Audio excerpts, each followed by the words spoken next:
I don't know why Seattle was so quick to move on to Geno Smith. And maybe so quick is probably the wrong words, because I don't know why they entertained this. It felt like the whole time that Geno Smith was playing well for them, it was like, yeah, but...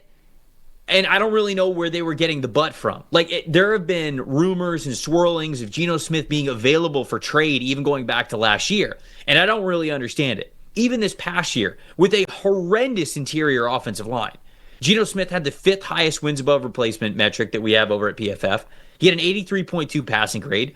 He's been a fantastic quarterback over the last 2-3 years. And to get him for a 3rd-round pick, to me, is just great value and great business by the Raiders, who were basically staring down the barrel of, okay, maybe we go out and sign Sam Darnold, but every team in the NFL that needs a quarterback is going to want to sign Sam Darnold. And they're sitting there at number 6 overall and aren't in the driver's seat for picking the quarterback that they want in this draft. So to me, getting Geno the way they did for the price that they did, and even with the extension, this was a home run job by the Las Vegas Raiders to give themselves an option here with Geno Smith. So I thought that was a brilliant move by them. What do you think about Geno? Do you think he was worth the trade compensation and the extension? Just give me your thoughts here. Yeah, no, I think when you look at it in the numbers context of giving up the 92nd overall pick for a borderline top 10 quarterback, how could you not love that if you're the Raiders, right? And I know there's some that think maybe it doesn't necessarily exclude them from taking one of the quarterbacks if they're at the 6th overall pick if they want. But now I sit here and think about possibilities for their offense, right? When you think about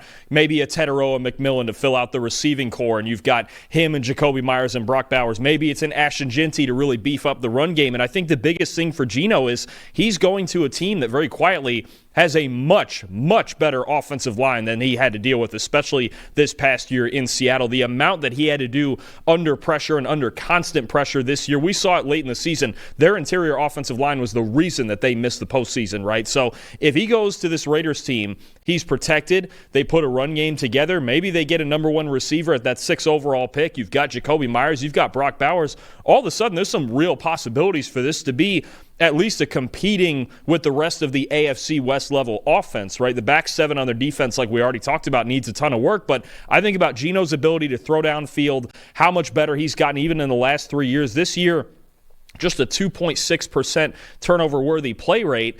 You're talking about the same turnover-worthy play rate as a guy like Josh Allen, on top of all the big-time throws he gives you. So, look, I think Geno, as far as improving, look, are we expecting the Raiders to compete for a Super Bowl this year anyway? No, certainly not with their defense, right? But Pete Carroll, Tom Brady, John Spytek, they're building this thing, right? And I think to get Geno in there to significantly raise the floor on this offense, because we talked about it when we did the season preview for the Raiders.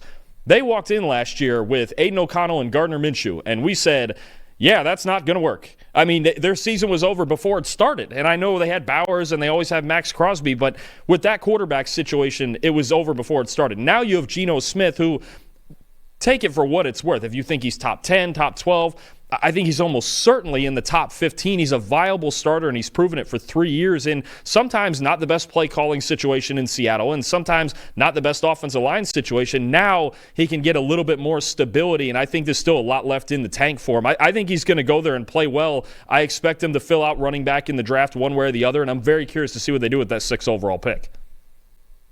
I'm doing some quick math right now because I'm reading in the chat. Asol is saying local media in Seattle has reported that Geno's team basically ended contract negotiations, didn't have any intention of having any talks there, saying that Seattle offered $40 to $45 million per year, but Geno's team said no, with no rooms for negotiations or counteroffers there from the Seahawks. That's potentially why they end up moving on from him. Geno was playing on a 3-year, $75 million deal, so $25 million per season. Now, he has proved himself since then. That was sort of like an extension of a prove-it deal there, and he has proved himself worthy of that. He's 35 years old, but I still think he's got something left in the tank.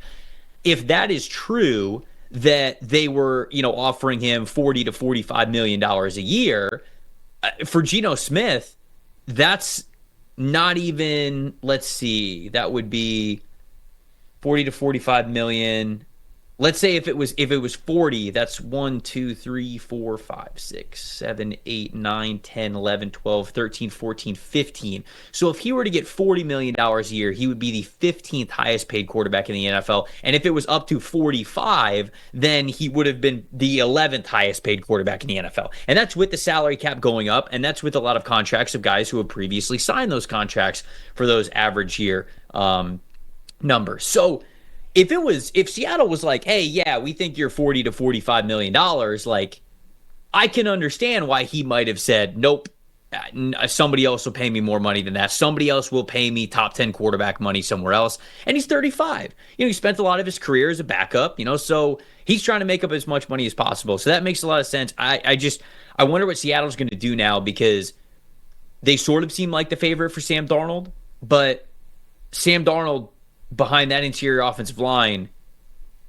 is bad, like really bad. So they would have to make major changes to their interior offensive line for me to feel good about Sam Darnold going there. I mean, even like Aaron Rodgers going there as well. Like I don't really like any of the quarterback options in the free agent pool more than I would have liked getting some sort of deal done with Geno. Maybe he just was like, yeah, I'm not going back to Seattle no matter what. But I can also understand if that was Seattle's starting point, him saying, nope, I'm not entertaining this conversation. So I don't exactly know where the truth is. I think there's a lot of reporting that happens on different sides, and sometimes the truth is in the middle. Sometimes you don't even hear it. But